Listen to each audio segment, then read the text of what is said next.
Good evening, everybody, and welcome to the Bible Thumper Podcast, where somebody's got to say it. My name is Patrick Hayes, your regular host, and with me tonight is Joshua Shea. He is a pornography, addiction, and trauma coach, and he is an author who has written at least 4 books that I could find, including his most recent book, which I read, which is called I Am Reading This Book About Porn Addiction for a Friend. Joshua, how are you doing this evening? I am doing great. Thank you for inviting me on here. Yeah, thank you for coming. I've wanted to get into the topic of pornography and pornography addiction for a long time.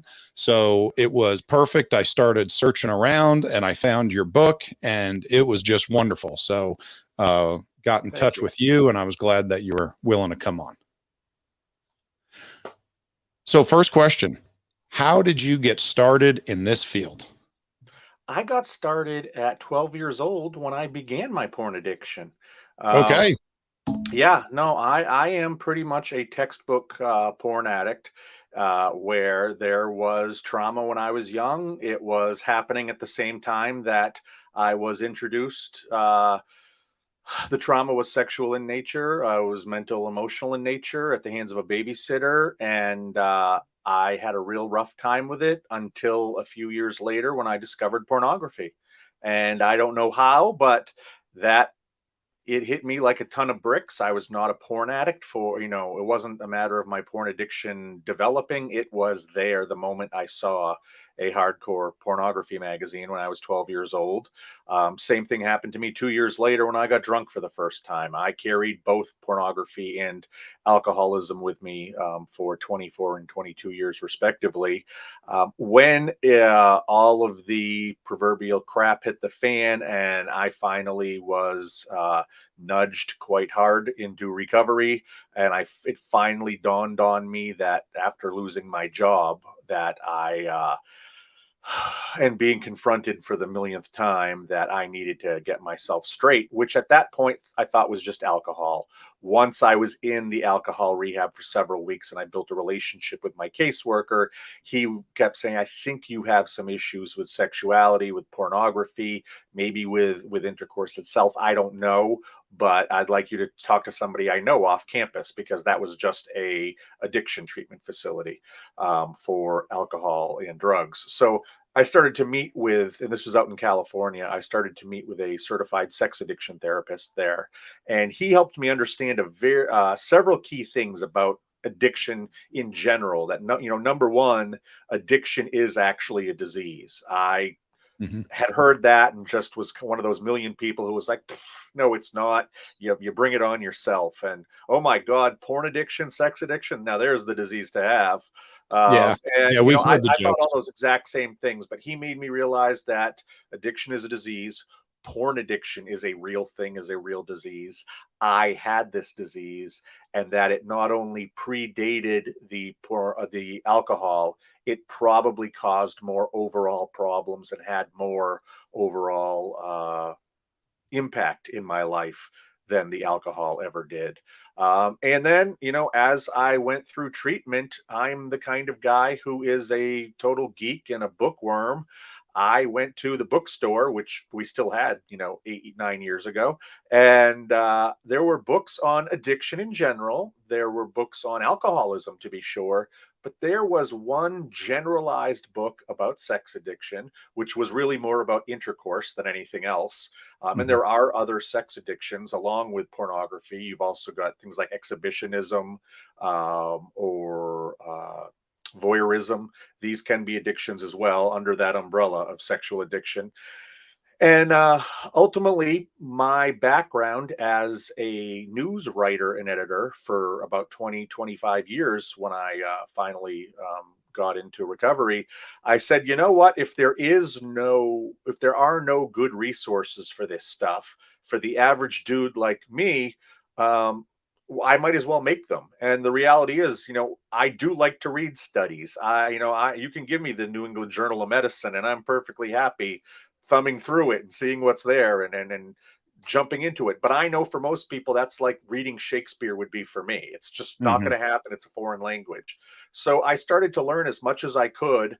And then I decided to, write my first book, which was basically an autobiography. After I wrote that, part of me actually thought, I'm done. This is all I'm going to do. This is my contribution to this world. And I'm going to go off and be a ghostwriter or, a freelance writer for the rest of my life. And that's cool.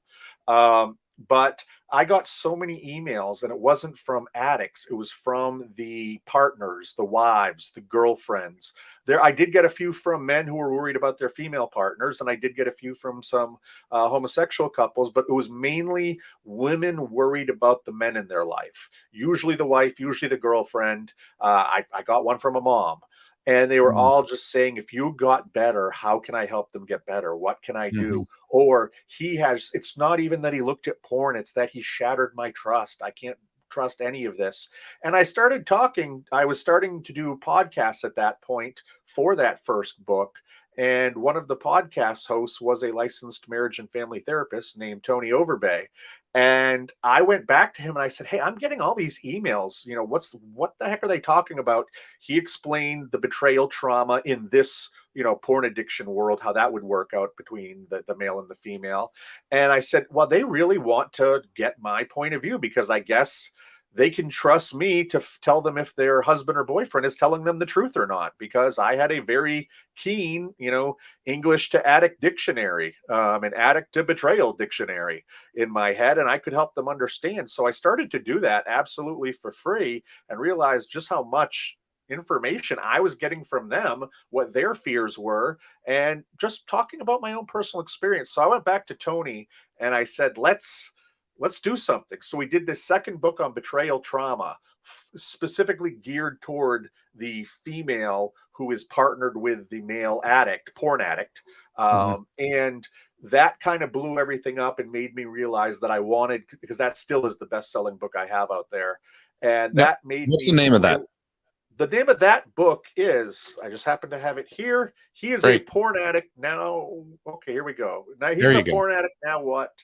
Great. Um, and it's question and answer. It's very, very simple to follow. I understand why it's the bestseller of all of them. But that was when I realized, okay, I want to get into this more.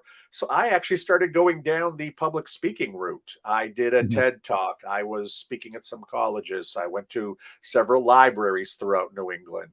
And then the pandemic hit, and nothing was happening. So Sure. I actually wrote a book. My third book I wrote was called Porn and the Pandemic. I did a lot of research and a lot of my own studies the first 3, 4 months of the pandemic, because I knew this porn would blow up. There was nothing could be better for the online porn industry than Mm. forcing everybody to stay home for half a year or a full year. I mean, my God, okay, all of you horny 21-year-olds, you have to leave your bartender jobs and your waitress jobs and your waiter jobs, and you're doing your, all these, and we need you back home and, keeping us all safe.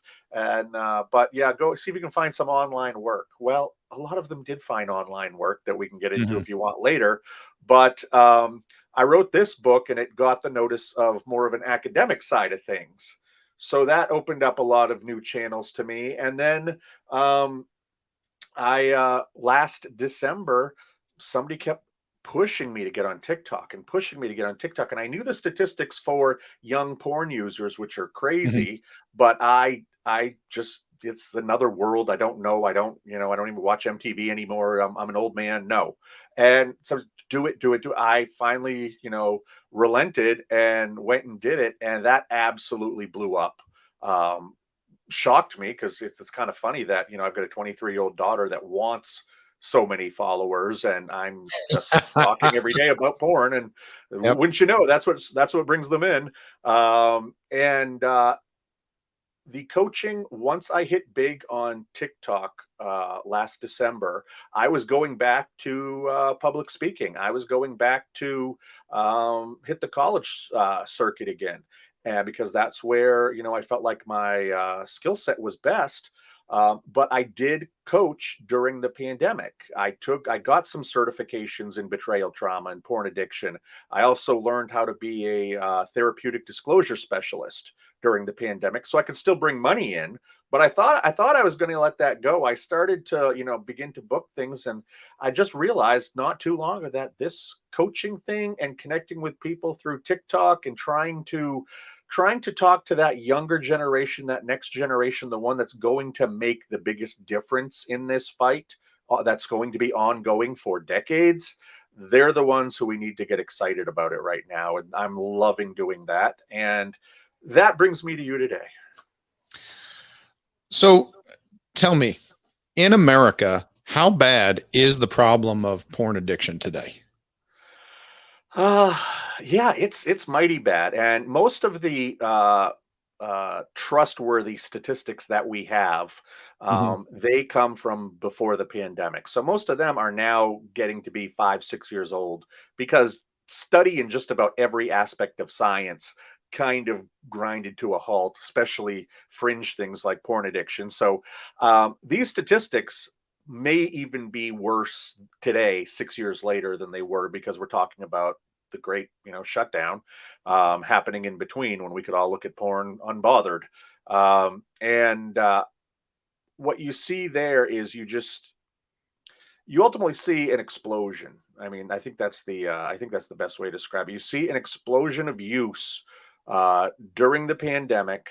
That not only was the explosion on the producer's side, but it was also on the consumer side. It was also on the producer side, with a lot of these cam sites, a lot of these one-to-one people, kind of sites. And I'm not going to share the names because I don't want to. Sure. It's not a Yeah. how-to video. Yeah. And but coming out of this pandemic, where we are, and I need people to, not be too freaked out about this, but Yeah. Go ahead. it is worse than before the pandemic. In 2017, 18% of people in America would fit the definition of pornography addiction. 18%. So that's just under 1 in 5. Um, but if you look at the male population, 18 to 30 males in the US, you're looking at 32 to 35% who self-diagnosed, and that's important to remember, it was a self-diagnosis, that they either have a problem with pornography, they are starting to have a addiction to pornography, or they have a full-blown addiction to pornography. That's 1 in 3 men under 30. These are the men who do not remember a world before high-speed internet. These are men who are reporting erectile dysfunction rates at between 20 and 25%. When I was 20 years old, 25 years ago, it was 2 to 4%. Mm. That's how bad this is getting. And you can't tell me that our monkey brains have evolved in 25 years, or any other thing has happened. We're not all of a sudden, eating tainted candy. It's got to be the porn. It's got to Yeah. be the porn. And all these guys know it's the porn. And that's why, like I said, the more people I meet through TikTok, the more people who send me emails, the more people who come for coaching. It's like, this thing is mighty bad. This thing is really bad with the youngest generation. And I just fear that people over 40 years old who might remember a world before the internet, much less high speed internet, I don't think that they got hooked into social media. I don't think they got hooked into the web. I don't think they got hooked to communicating the way that the youngest people in our country now do. And these youngest people are reporting mighty scary statistics with pornography. And something you mentioned is that the 35% of males, I think it was 18 to 30 was what you mentioned. Yeah, 30, So, 32.5%, basically. okay. So if they're self-diagnosing, I mean, let's face it, anyone that self-diagnoses is, I'm going to say, from my experience with addiction, which is alcoholism and drug addiction. We've talked about that on this podcast. When someone comes into an Alcoholics Anonymous meeting and they say, well, I'm pretty sure that I have a problem, everyone kind of looks at each other and snickers, because it's like, well, nobody says that unless there's a good chance you have a problem. But you will have several people that clearly have a problem that are just not willing to admit it yet. So even if we're saying the number is 32%, I could only imagine or guess that the number is probably north of that somewhat. Right. We was talking about some folks that don't want to admit, that they have Right. an And issue. keep in mind, like I said, I think this was 2017. This was a Wow. Okay. organization called the Barna Group that it was a commission study for Covenant Eyes, if anybody wants to look it up, because a lot of the statistics in there are still the best ones we have right now. But you're absolutely right. I mean, someone runs up to me and asks me a question about sex for a survey they're doing. I don't care who they are. I'm Yeah. probably not going to be 100% honest about it. And Yeah. I know which way to answer. It's we all learn early in school how to fudge the truth just enough that we can sleep at night, yet our teacher is none the wiser. Yeah. Now, let me ask you something, Joshua, because I was a psychology and sociology major in college. I did not finish. I do not have a degree in those, but you end up taking a handful of surveys and making them. And one question that comes up sooner or later in some survey is, do you find that you have issues with authority? And my thought was always, who on earth answers that question in the affirmative? Like, who's the guy that, oh, yeah, that's me. Problems No, with authority all over yeah, well, everybody knows to say no to that. well, that's the thing is what I like to do is I like to ask who's ever giving me the test, can I have a Yeah. red pen? I would like to draw a red flag next to this one, Yeah. specifically to bring it to the government's attention and whoever else is going to be seeing this, because I Oh, just my want you to soul. know, absolutely bat crap crazy. Here you Yeah. go. I just confirmed it for you. Okay. So there are a lot of folks on that follow this podcast that are maybe young parents or they're newly married and they're starting and planning on having a family. And I know one thing that a lot of people would like to know before we get into how to treat it is going to be, what are the best steps I can take to keep from ever having a pornography addiction in my family? Like, what are the things that I can do that would be Well, helpful to make sure that my kids maybe don't go down this road? Because let's face it, if we're a parent, we would like to avoid these landmines if we can. absolutely. The first thing I would say is you can never be in denial that it couldn't happen to you or your family. That's Hmm. the biggest thing that I see with parents. And it's funny because they can be the most conservative people on earth and they can be the most liberal people on earth, but Sure. everybody likes to think they're the best parents on earth. And they believe there's no way that their kid could get into it. And Hmm. actually, the truth is, yes. So number one, don't think that you're immune because of some special connection with whatever force in the universe Yeah. or ballot box you check, because Yep. it doesn't really matter. I have met people from 18 to 80, men, women, every Yep. socioeconomic Rich and poor, demographic. doesn't matter. Tall and Doesn't short. more. Doesn't Yep. doesn't more. Doesn't matter. Yeah. Anyhow, so that's the first thing you have to realize is, yes, it could happen in your family. Number two, if you are going to put filters onto your child's devices, which I think can be a fine thing to do, you cannot just stop there. This is, there are 4.8 billion smartphones in this world. You lock down one, you're not really doing all that much because there's a lot of others out there. You lock that down and think, phew, I don't have to worry about this. You put Net Nanny on their laptop or their tablet that they play with, and think, whew, that's great. That is burying your head in the sand. That's why those filters for parents exist, is so you can bury your head in the sand and not worry about what's really out there. Because the average kid is now looking at pornography at 11 years old, and it is not Wow. a matter of if your child sees pornography, it's a matter of when. Hmm. Not too long ago, there was a Canadian researcher who was trying to get a grant from the government to do a pornography study. He couldn't do it because he could not find a large enough group of teenage boys in Canada who had not watched pornography. They had Wow. to they had to cancel the study. That's how big it is out there right now. So if you are putting little Johnny on the bus or little Janie on the bus, and you think that there's no way that that kid sitting next to them who also has a smartphone, because these are the best porn computers we've ever invented, and we just give them to 10-year-olds and say, off to Hmm. school.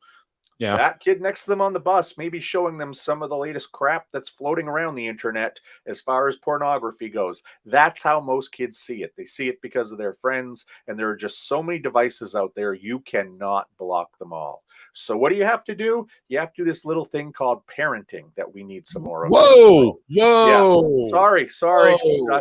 Sorry. Yeah, you're going to have to parent. And it's not, and these are the times where parenting can be tough, but it can Mhm. also be really interesting because you can create a healthy, good person. And that's really the idea of behind parenting. So instead of just going, oh, sex, like my parents did, and the parents before them did, and the parents before them did, you can actually step up and break the chain. Mhm. Um, what you can do is make things very age appropriate. If you don't want a teen who's watching porn, then start planting seeds when they're 3, 4, 5 years old. Just something simple like, hey, I just want to let you know if you're ever playing on the iPad or you're with your cousins or your friends, you're playing on the iPad and you see some pictures of people without their clothes on, come Mhm. bring it to me so I can see where that came from because little kids aren't supposed to see that kind of stuff. Mhm. Simple. It's just Yeah. like this. Don't touch a cigarette. If you Yeah. see a bottle of dad's beer, don't take a sip. Mhm. No, the kids, oh my God, what are you talking about? No, okay, fine. And then they're going to go off and play with their friends and do something else. Maybe the Yeah. following year you tell them, hey, I just want you to know, you are, not to ever let anybody take a picture of you without your clothes on. And you Mhm. can never take a picture of anybody without their clothes on. And if anybody ever asks you to do that, come and make sure you let mommy and daddy know and leave it at that. And Yeah. it can be incremental. And yes, I think when you get up to 13, 14 years old, especially for the boys, I think you can start talking much more graphically about what pornography is because by that point they've seen it. And that's Mhm. probably the time where you want to start, I don't want to say necessarily scaring them, but informing them about some of the really negative ramifications of pornography addiction. And I think, every 13 and 14-year-old boy who is watching pornography daily, it's not that they want to become a pornography addict. They probably want a girlfriend. And it's not that they want to have a girlfriend to have sex with immediately. They're probably looking to hold hands. They're probably Mhm. looking for, a simple kiss. They're not looking for what they're seeing on screen, but that's Mhm. all they have in the moment. And I think if you tell some of these guys about porn-induced erectile dysfunction, and mention that 1 in 4 guys who looks at porn now, essentially their penis breaks along the way Mhm. at some point.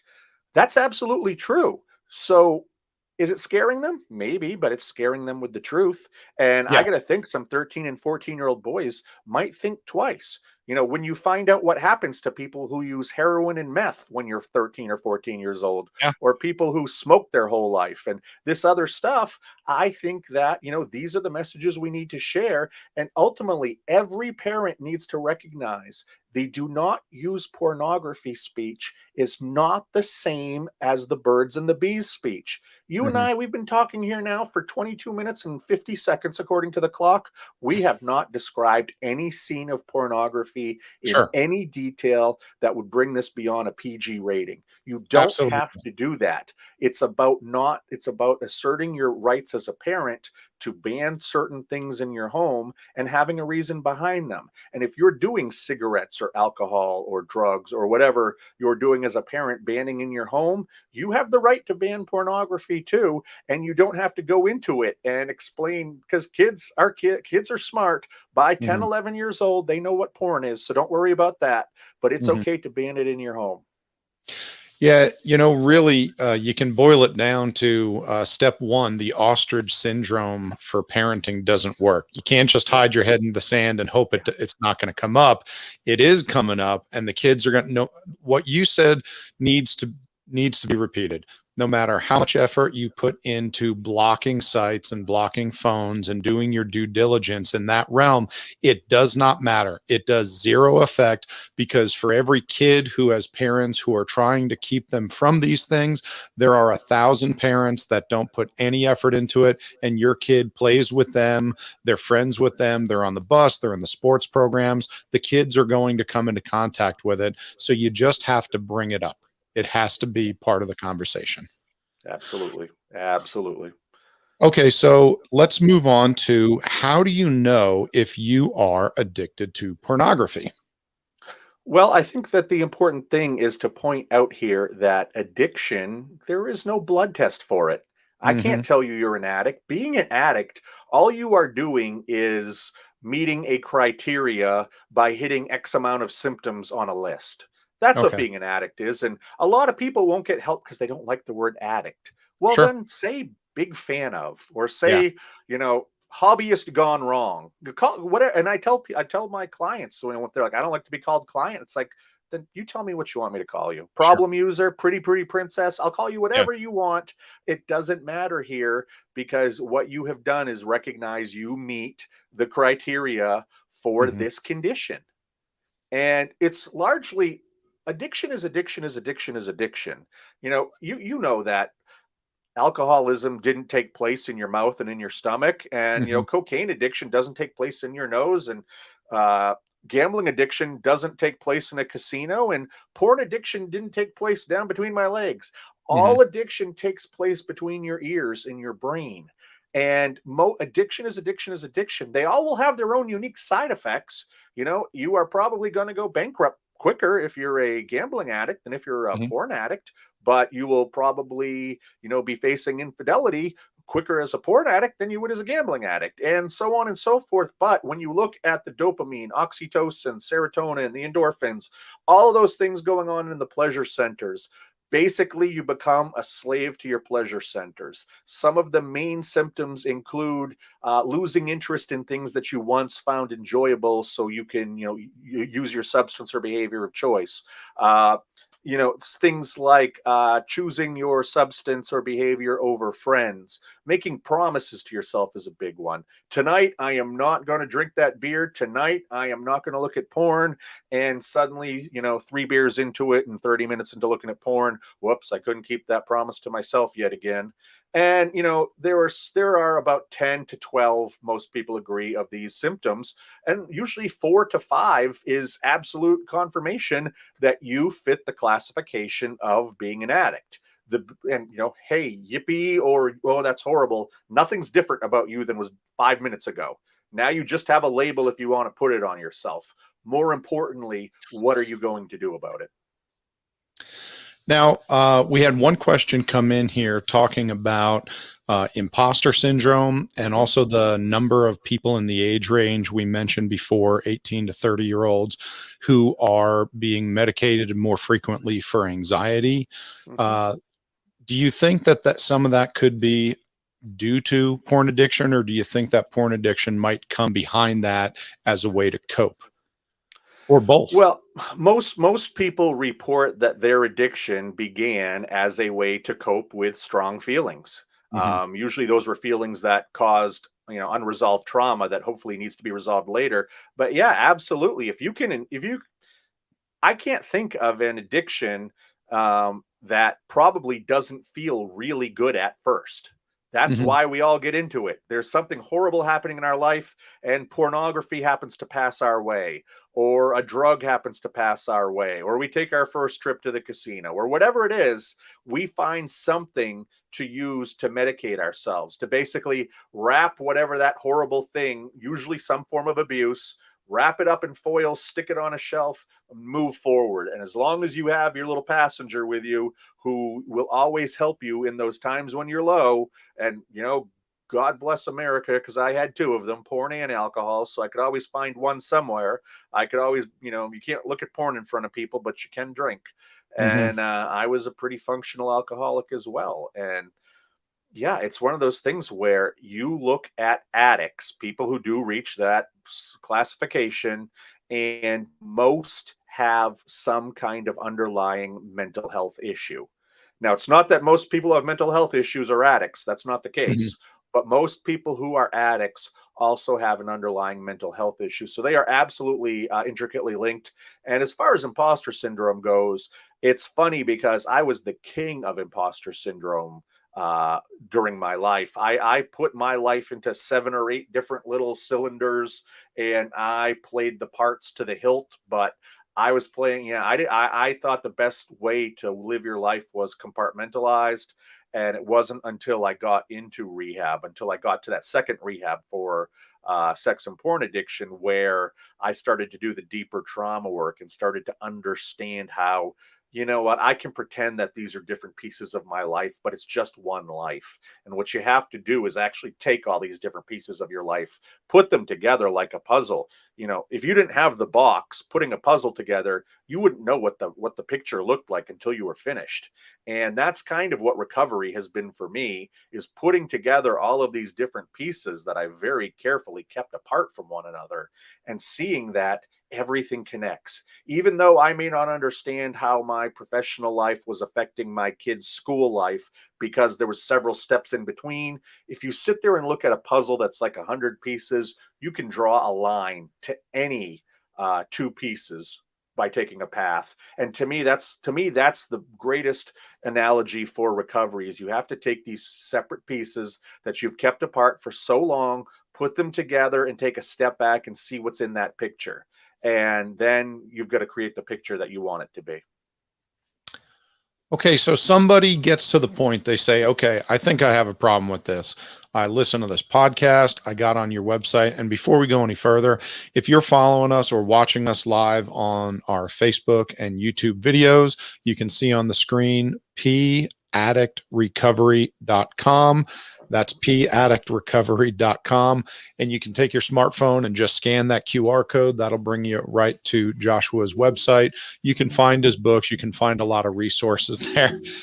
So someone has listened to this. Maybe they've read one of your books and they say, okay, I think I definitely have a problem. What is the first step in recovery? Okay. You're thinking, I want to do something. Where do I start? If you actually truly do want to do something, you, in my opinion, have to find out where you are starting from. Okay. And And I think that you can do that by talking to somebody. I think you can do it by several different ways. I think you could talk Mhm. to a coach like me who has certain certifications. And with myself, I also fit into the category of recovered from that substance. You could go and step into a 12-step meeting and just hang out in the back and listen. Hear, see if you hear anything familiar. Maybe not to get a sponsor right away, but just to recognize, oh, there are other people like me out there who actually got better.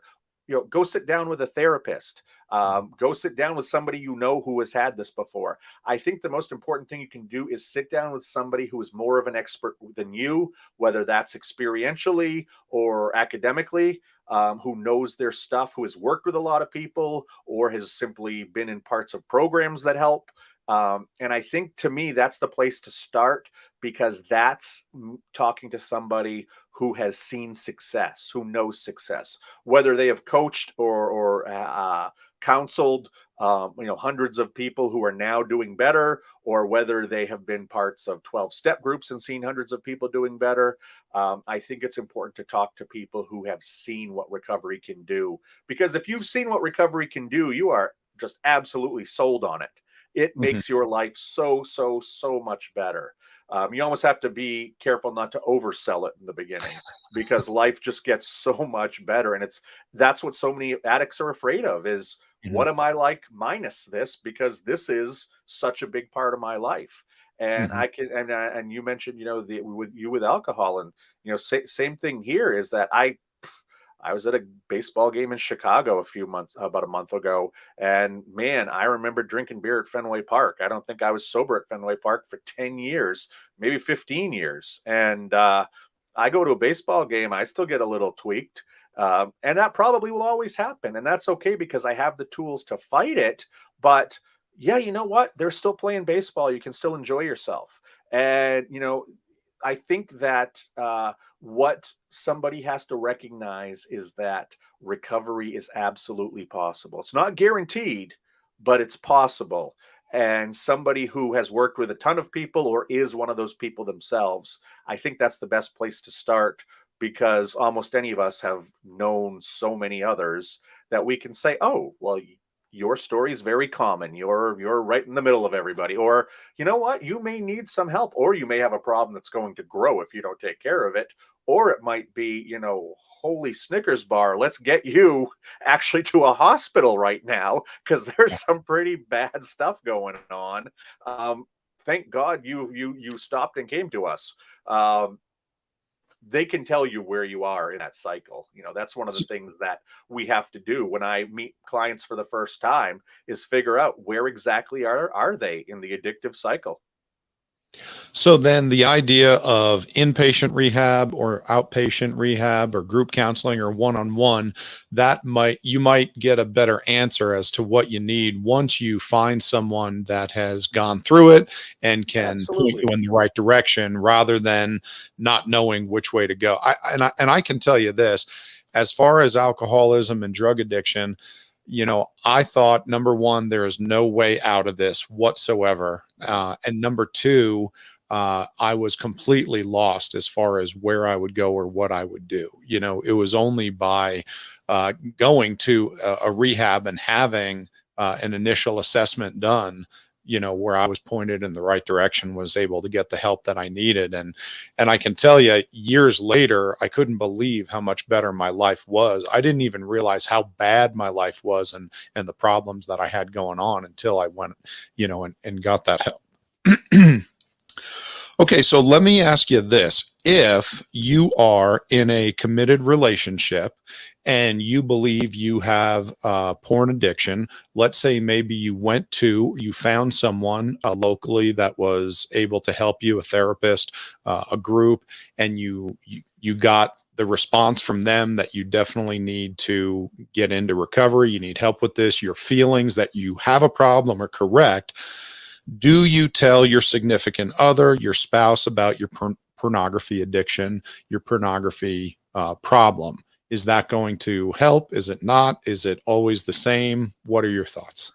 Well, my thoughts are, number one, if you're married, the answer is Mhm. in your vows.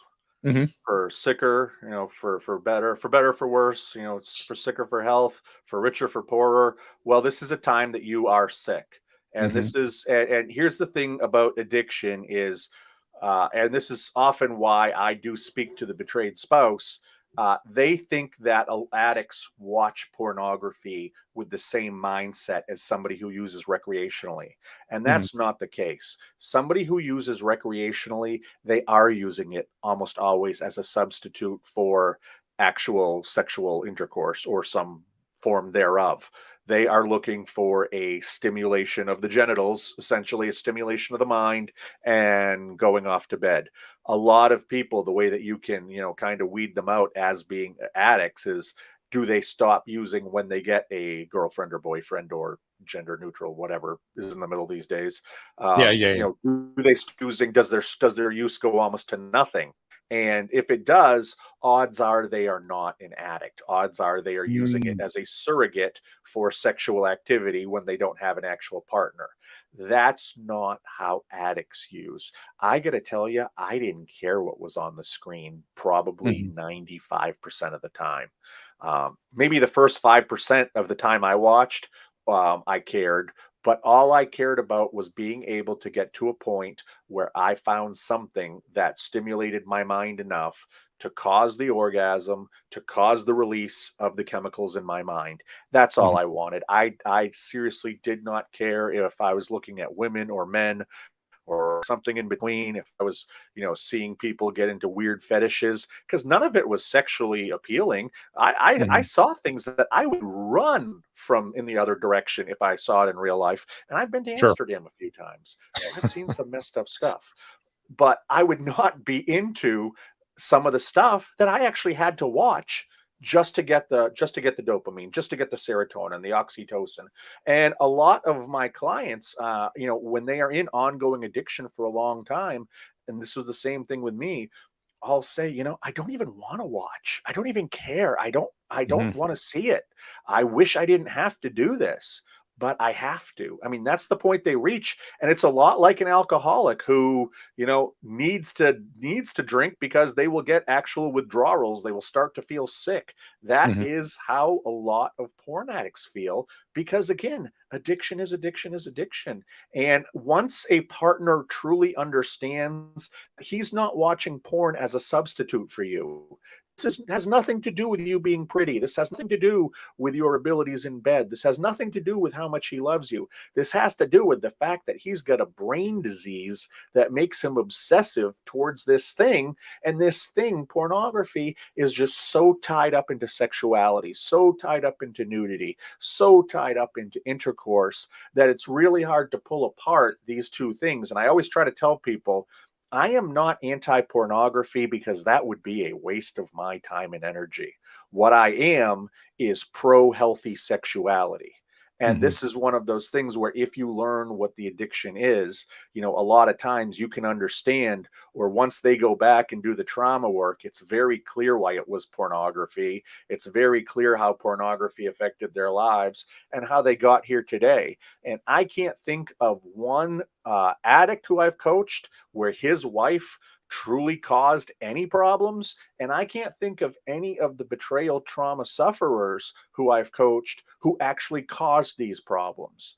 The guy brought it in with him. We can Mhm. debate whether it's DNA or whether it's brought on, or all that stuff science can debate, but he brought this into the relationship with you. You had nothing to do with it. And when there is a segment of guys who will fight tooth and nail that they are not addicts, I am sorry if you ended up with one of these. They will throw everything but the kitchen sink at you, telling you it's your fault. It is never your fault. So I'll just Mhm. throw that out there towards anybody who is a betrayal trauma victim, dealing with either pornography or infidelity. That's a great point. I'm glad you brought it up because and honestly, it seems like a logical, natural reaction to have Yeah, when your partner is doing that. I mean, that makes sense. But like you said, I can tell you that I was never drinking at anybody. I was never trying to ruin anyone's life. right. I was trying to drown the voices in my head that I couldn't get to shut up. And if I drank enough, I could drown them for an hour or so. And then I Right. could, kind of Then be you at found peace. out about podcasting. Yeah. And now you just repeat what they're saying. Yeah. When people for 25 years asked me, "How can you be a writer? How can you be a writer?" And I say, "It's fairly simple. You just have to write down what the voices tell you to write down, and that's how you become a writer." And then, "Oh, okay, never mind. Sorry, I asked." You can blame your success or failures on the voices. Exactly, it's the voices that are doing it. Okay, so in your book, you made a distinction between pornography and masturbation.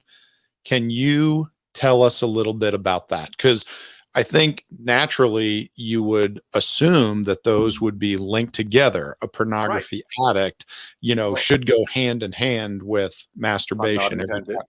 Yeah. Yeah. So yeah. Um, Yeah, no, very I didn't even try that. So that's just how good we are here at Bible Thumper. I was So gonna yeah, I've just been caught up saying that myself so many times.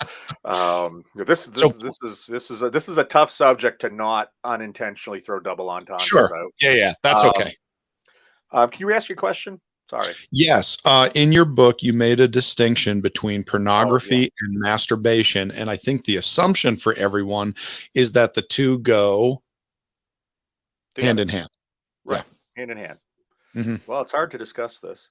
mhm, I would say that the best analogy I can give you is if I've been feeding you peanut butter and jelly sandwiches your entire life, much mhm. like porn and masturbation go together. You've never tried these things separately. So when I say to you, well, what do you prefer? Peanut butter or jelly? Mhm. You're like, Well, "What are you I like talking them about?" equally. Do Yeah, you really though? Because you've they never go together. separated them. And I could give you a peanut butter sandwich, and you might go, "This thing tastes like sand." And then Mhm, I give you a jelly sandwich, and you're like, "Oh my god, I have found the way to heaven. It's through these jelly mhm, sandwiches. Don't ever mm, give me peanut butter again. I don't need it." And there'll be mhm, other people who'll be like, "My lord, peanut butter is from the heavens. God bless mhm, George Washington Carver on figuring mhm, this stuff out." And then tries a jelly sandwich, goes, "Oh my god, who could eat this?" The mhm, truth is that these are two different addictions that sometimes get locked together, but most of the time aren't. Usually, a person is far more addicted to one, but they need the other to complete the cycle. Now, I can go back and tell you in my case, had you asked me back in 2014, if you would have said to me, "So, what are you addicted to, porn or masturbation? I would have said both. I would have said Hmm. it's both. It's got to be both.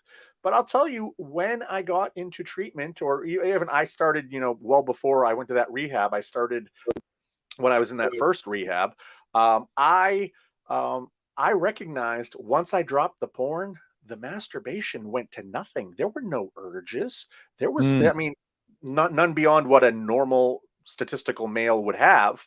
Mm-hmm. Um, there was nothing there. There was nothing to it. And one of the things that I'll often do with my male clients, and you're talking about it in this book really works as kind of my first one or two sessions with people. I put most of the things we talk about to sort of get not a diagnosis, but let's get a framework of where you are.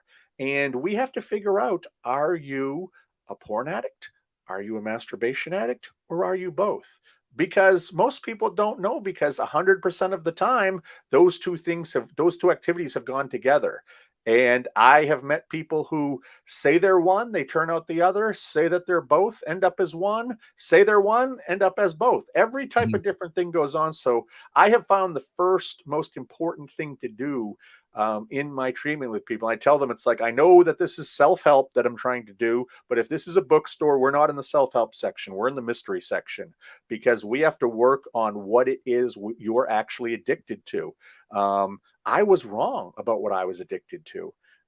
That was mind blowing in and of itself when I recognized that. So that's why I say you've got to, extricate these two things from each other that everybody just puts together, like peanut butter and jelly, or like chocolate and peanut butter and a Reese's peanut butter cup. You have to pull these things apart and kind of isolate them, and then the person ultimately has to, be very honest with themselves about what their urges are, about what their triggers are. And if they can be honest with themselves when they happen, when they come, we can find patterns, we can find commonalities, we can find trends in their thinking and their behavior that tells us what they're addicted to and what is triggering it in the short term. That's the most important thing to do at first. Before we get into any of the deep stuff, we've got to get control of the addiction. And I have found that this activity is absolutely a huge help in figuring out what direction to take a client in at least my experience. Now, you mentioned earlier some different types of, I'll call them sexual addictions, kind of all under the umbrella of sexual addiction. Obviously, pornography is the one that we're talking about in Mhm. reference to your book, but you also mentioned voyeurism and some other different types. Exhibitionism, and when people say sex, one of the reasons I don't like the term sex addict is Hmm. like, because to me it's like the term drug addict. Hmm. Okay, they're addicted to something known as a drug, but that tells me Sure. nothing more.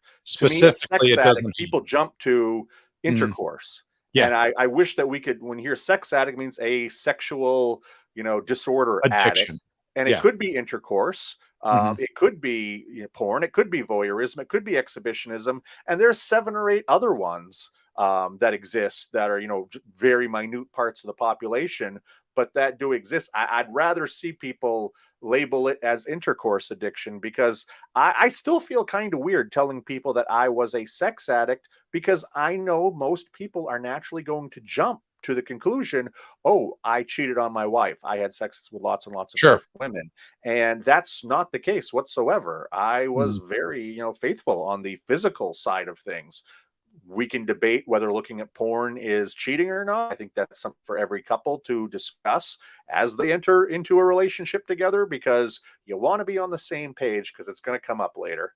Um, but yeah, I think that we need to start talking about intercourse addiction, porn addiction, and these other ones by name, just like we talk about opiate addiction or benzodiazepine addiction.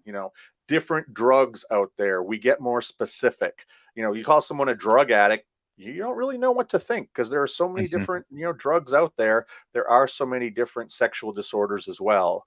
And I hope the people at least listening, when they hear sex addict, don't jump just to intercourse, because there are plenty of other people out there. Do you find that one leads to another? Is there a progression, or do people find their niche and they stay in their lane? When it comes to pornography, 1 in 5 men, this is statistically 1 in 5 men prior to the pandemic would step outside of their marriage uh, to look for something else. Usually they didn't jump straight to infidelity. A lot of times you're talking about massage parlors or some intermediary. That Mhm. happens in about 1 out of 5 male porn addicts. Now, here's what's actually interesting, and I've seen a ton of theories why. More than 50% of women who are pornography addicts will actually act on some kind of behavior, often having sex or not skipping the massage parlors or other types of things and going ahead and if they're married, committing infidelity, and if they're not married but they're in a relationship, still actually physically cheating. Um, Again, we can debate why that is, but yeah, there is a percentage that does end up that way. Just because you're a porn addict or just because your partner is a porn addict, it doesn't mean that they are going to act outside of the relationship on you. I don't want anybody to think that. Does it happen? Yeah, but it also happens in a heck of a lot of non-porn addicted marriages as well. Sure. Okay. You mentioned in your own life there was trauma which started this. Mhm. And I believe you said that that is going to be a root cause for all addiction. Is that correct? Well, I don't want to speak out of addictions that I don't know about, first of all. I know Fair when it enough. comes to alcoholism, roughly 70% of alcoholics in most studies I've seen are you can draw a straight line to trauma from childhood abuse. The best statistics I can give you for men in the United States come from one of the oldest studies by Dr. Patrick Carnes. He's kind of the godfather in this area of study. And he had a study where he looked at men from all age groups, all demographics. I think it was over 3,000. I don't want to misstate that, but I think it Sure. was a really large group. And what he found was men who were intercourse or pornography addicts that just over 70% of them suffered some form of physical abuse in early life. Just over 80% suffered some kind of abuse in a sexual abuse early in life. And over 90% of men who ended up as intercourse or pornography addicts had some kind of emotional or mental trauma early in their life. And that's kind of spells out that you almost always will have one or more types of those traumas if you are a tried and true male porn addict. And I always have to tell a lot of guys, especially young ones, will immediately say, nope, nothing ever happened. And I got to tell you, it took me about 2 or 3 months to really nail down what happened to me. And I Mhm. knew where I was headed. I knew it was in the direction of this babysitter from the beginning because, my mom told me flat out, whenever we've ever brought that up, you have a visible reaction. So it's like, Mhm. okay, well, there's a place to start. And I knew it was in that direction. That still took me 2 to 3 months to really establish what happened at that place, to remember the things that happened at that place. So if you think immediately there's no trauma there, that's completely normal. That's absolutely completely normal. And I also stress to people that, trauma is not just, your Boy Scout leader touched you the wrong way. Trauma is not always dad came home from work and beat the crap out of you. Trauma can be that you were bullied in school. Trauma Mhm. can be that somebody very close to you died when you were young. Trauma can be that you were promised something and that promise was never delivered, and that left some deep marks. And the important thing to also recognize is that you can have a twin brother or twin sister who is going through the exact same thing as you and will act in an absolutely different manner. That's the thing that's really challenging when it comes to addiction and the mental health side of things. 100 of us break our hands the exact same way. The doctor's not going to be very different with his diagnosis. This is a blah blah fracture. We know this because of the x-ray. We know that historically over millions of people it takes 7 to 8 weeks to heal. You'll then have 4 weeks of physical therapy. Doesn't matter who you are, that's the hand story. Well, mental health and addiction is so different that, and when you talk about things like trauma, my brother, who was 2 years younger than me, he was at that same babysitter's. He doesn't remember a whole lot of the things that I remember. And I've made the decision not to dive deep on them. I don't tell too many stories on these podcasts, specifics. I don't write too many stories in my books or any other place or when I'm talking about this, because I don't want him to stumble upon it and hear about some of the horrible stuff that I saw happen to him. And because I don't want him to have to go down that road. Something in his mind protected him. He's doing great. He's a father of 2 young kids, has a great wife, good life going. So why am I going to step in and mess it all up for him? He didn't have the same trauma reaction I did. And that just tells you how you can't compare yourself one person to the next. You can't just say, how long does it take for me to get over porn addiction? I don't know. Yeah. Guess the only way you can know is to find out and try. So before we go any further, I just want to bring up this on the screen and make sure everyone has a chance to see it. This is Joshua Shea's most recent book, which is I am reading this book about porn addiction for a friend. Oh my God, this is impossible. Yeah, I know. It's a mirror image from what you're looking at on the screen, so it's awkward. I suddenly have a lot of respect for the Brady Bunch. So anyway, this is a great book. The title is just brilliant because I bought the book. I read the book before this interview, and from the first day I bought this book, I put it in my bag, and when I'd have some time between work and running errands, I would take it out and I'd read through it, and I'd be highlighting stuff. And every time I would put this book down, I would put it title side down so nobody could see it. Yeah. And it was so funny because I knew, and I would say, oh yeah, don't worry, I'm reading about this book about porn addiction for my podcast, Okay, friend, that sounds good. That's what I could change it to, but it was just such a great title. So I had to say that. I couldn't do just one. I'm reading this book about porn addiction for my podcast. That was a little too narrow scope. So a little too specific of an audience to try to, to try to nail down. So anyway, we really do appreciate you coming on. Maybe we could have you back in the future for, some follow-up and some more specific subjects. But again, everybody, you can find Joshua Shea at addictrecovery.com. The website is on the screen. We're going to put it in the comments, and you can scan the QR code. See, and you want to end the podcast, and I just finally figured out how to reference. Where to point to, to find. Just looking this way. Yeah. I finally figured that out, and you want to end the show. That's horrible. So we really do appreciate having you, and get a hold of that book. You're going to want to read it for yourself. You're probably going to want to get a couple of those copies because you're going to want to pass them around. Joshua, one of the reasons that I wanted to have you on and get into this, I'm a pastor, and you run into pornography addiction as much in churches as you do outside of them. So you want to be able to have resources to pass to people for help. We certainly don't want to just avoid problems. We don't want to be the ostrich and stick our head in the sand. So I would encourage everyone to get a hold of that book, take a read through it, and like I said, get a couple of them so you can pass them out to some folks that need the help. So with that, thank you for being on, and we'll be back next Sunday, 7 p.m. Mountain Time, and everybody have a great week.